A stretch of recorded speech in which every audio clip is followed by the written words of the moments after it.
Welcome to today's Explainer. We're jumping right into what is arguably the most devastating paradox in American history, the Civil War, which ripped the nation apart from 1861 to 1865. So think about this paradox for a second. How exactly did a brand new nation, one built just a few decades prior on these grand glowing ideals of liberty and self-determination, end up literally tearing itself to pieces over the right to own human beings? It's a huge question. To wrap our heads around it, we really have to look at how the country was growing in two wildly different directions. Section 1. Roots of the Divide, the Economic and Ideological Split. By the mid-19th century, the U.S. was basically two different worlds sharing one border. Up north, you had this massive, booming industrial revolution. They were building factories, expanding manufacturing, and relying heavily on a massive influx of immigrant labor, mostly folks coming over from places like Ireland. But down south, completely different story. They had built an immensely profitable agricultural empire. Thanks to the cotton gin, Southern cotton was a global powerhouse export. But, and this is the crucial crux of the whole thing, that entire economic engine ran almost exclusively on the horrific, brutal institution of enslaved African labor. As the country kept pushing westward, grabbing more land, a massive problem kept popping up. Every single time a new territory wanted to become a state, politicians had to scramble to figure out if it would be a free state or a slave state. They were constantly slapping Band-Aids on it. You had the Missouri Compromise, the violent clashes of bleeding Kansas, just decades of frantic attempts to keep the balance of power from tipping. Then, in 1857, the Supreme Court dropped the Dred Scott decision, shockingly declaring that black people were not citizens. The tension was literally boiling over. And the spark that finally lit the powder keg? The 1860 election of Abraham Lincoln. Here's the wild part. Lincoln won the entire presidency without securing a single electoral vote from the South. Not one. Well, the southern states didn't wait around to see what would happen. Lincoln's win triggered an immediate, absolute domino effect. Terrified that his presidency would end the institution of slavery and ruin their economy, South Carolina bailed. They seceded in December 1860. The sheer speed of what happened next is still stunning. By early 1861, Mississippi, Florida, Alabama, Georgia, Louisiana, and Texas all said, "We're out too." Before Lincoln even unpacked his bags at the White House, these states had already banded together, formed the Confederate States of America, and sworn in Jefferson Davis as their president. Section 2. The Conflict Ignites, from Fort Sumter to Bull Run. Okay, let's look at the matchup at the start of the war, because statistically it looks like a total David versus Goliath situation. The Union had an overwhelming manpower advantage, about 18.5 million people compared to the Confederacy's 9.5 million. And remember, 3.5 million of the South's population were enslaved individuals. The North also had this massive, sprawling network of railroads to zip troops and supplies around, while the South's rails were pretty sparse. At their peak, the Union fielded 2.2 million soldiers against the South's 1 million. But what's the catch here? The South didn't actually have to conquer the North. They just had to survive and defend a massive chunk of land, 770,000 square miles of it. Still, a seriously daunting uphill battle for the Confederacy. So given those massive Union advantages, a lot of folks up north thought, hey, this is going to be quick. Yeah, not quite. In July 1861, 35,000 Union troops marched out from Washington, D.C., fully expecting to just steamroll the rebellion at the First Battle of Bull Run. Instead, they slammed right into a brick wall of fierce Confederate resistance. By the way, this is exactly where General Thomas Jackson earned the famous nickname Stonewall. The Union forces ended up completely disorganized, retreating in utter chaos. That spectacular failure was a massive wake-up call. Everyone suddenly realized this wasn't going to be over by Christmas. Now, while these massive armies were grinding away on land, a literal technological revolution was happening out on the water. Enter the ironclad. Up until now, navies sailed in vulnerable wooden ships, but with the invention of explosive artillery shells, wooden hulls were basically just floating kindling. The solution? Slap thick iron or steel armor plating all over the ships. This entirely changed the game overnight. In March 1862, we get the first ever clash between two ironclad warships at Hampton Roads, the Union's USS Monitor and the Confederacy's CSS Virginia. It was wild. They just blasted away at each other for hours, with cannonballs literally bouncing right off the heavy metal armor. And the naval firsts didn't stop there at all. By February 1864, the Confederate submarine H.L. Hunley sank the USS Housatonic. The Hunley actually went down too, but it officially went down in history as the first submarine to ever successfully sink an enemy vessel. Section 3. Turning the tide, bloodshed and emancipation. 23,000. I just want you to let that number sink in for a second.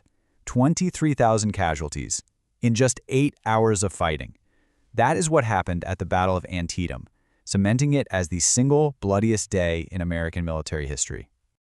But that horrific bloodshed at Antietam actually did something crucial. It gave President Lincoln the political leverage he needed to issue the Emancipation Proclamation.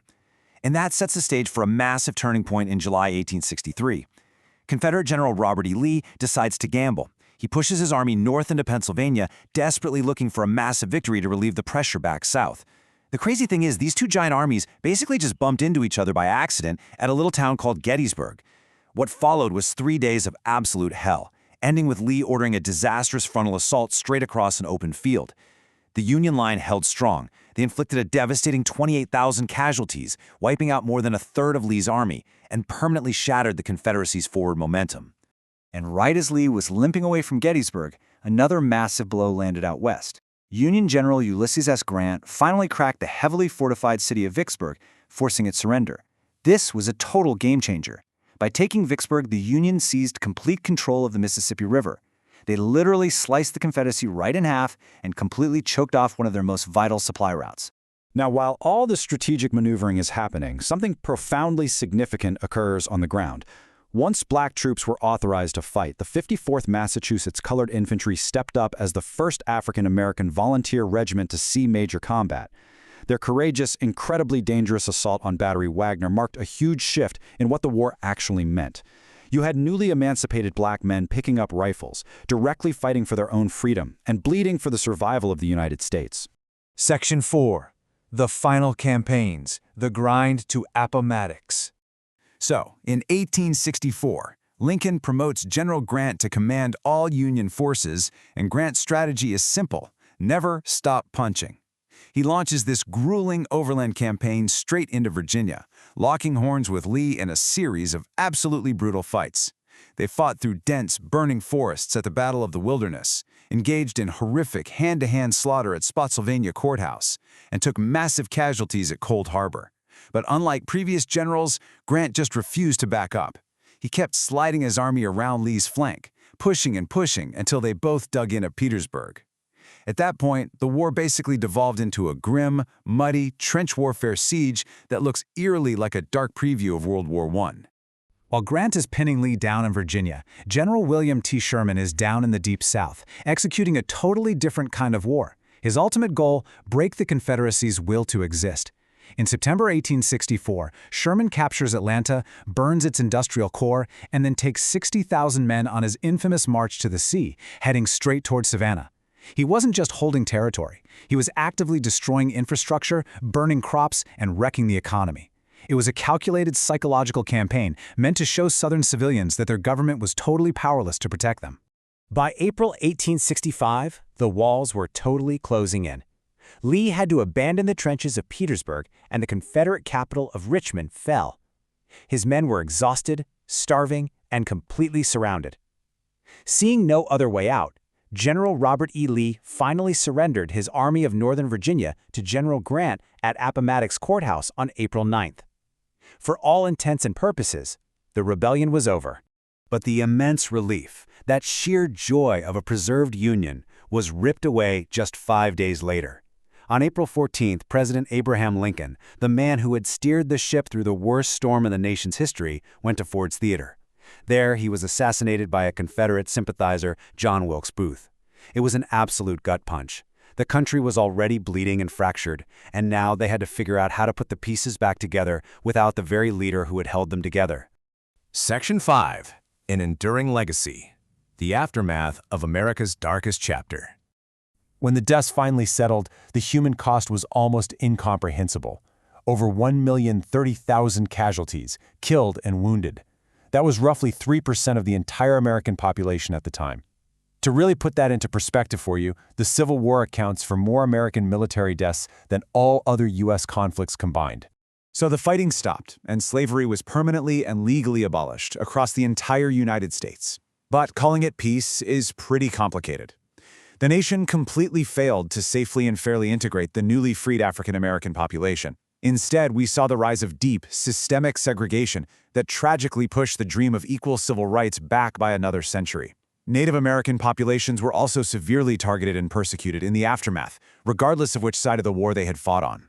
And those deep cultural fractures, the arguments over state heritage, symbols, and race, we know for a fact those are still volatile, incredibly sensitive issues in American society today. I want to wrap up today's explainer with a really provocative thought from historian Cody Mars. When talking about all those Confederate monuments that went up decades after the war, he said, "I tried to situate the Confederate memorials as not actually memorials for the Confederacy, but retroactive stories. They're lessons in the history of American memories about the Civil War." It's such a fascinating point. It forces us to ask ourselves, when we look back at the legacy of this terrible conflict, are we actually remembering the history exactly as it happened? Or are we just holding on to the stories we decided to tell ourselves after the guns finally went silent? Thanks so much for joining me today.